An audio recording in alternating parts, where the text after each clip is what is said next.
This is John Payonk. Audition for Brigadoon. That's what I want. That's what's gonna be. Plenty Bambini.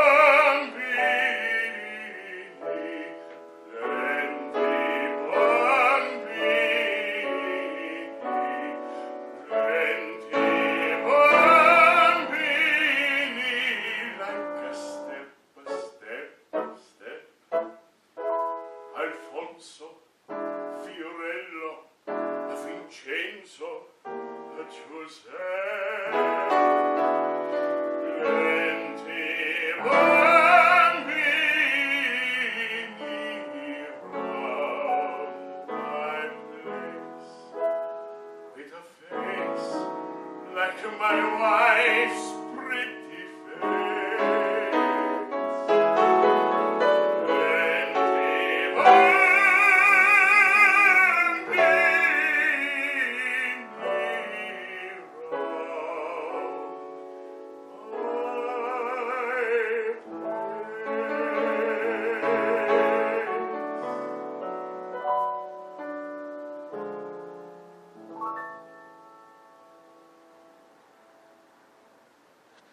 It isn't fair for Charlie Dalrymple to be wedding Eugene. He's got everything. School in Edinburgh, and now ye. And I got nothing. Harry, here, take this material to the house and see if there's a waistcoat of it there. Nothing but to be doing this all my life. Then why didn't you pay attention to Maggie Anderson? You know she has a yearning for you. Aye, Father. Oh, Fiona, I feel so sorry for him. I know, darling. Mr. Beaton, you dinna hate me for not loving Harry, do you? No, Miss Jean. 'Tis not your fault. I sometimes think that the only woman that could have loved Harry and helped him was his mother. Rest her soul. And on an early Wednesday morning, right after midnight, Mr. Forsyth went out to a hill beyond Brigadoon and made his prayer to God.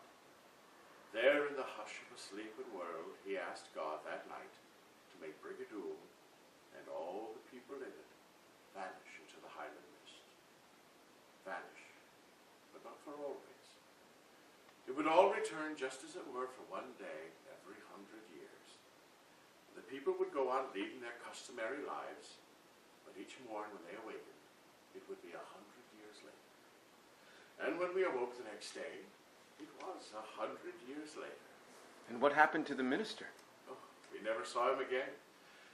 You see, he realized that to ask for such a miracle, some sacrifice would have to be made.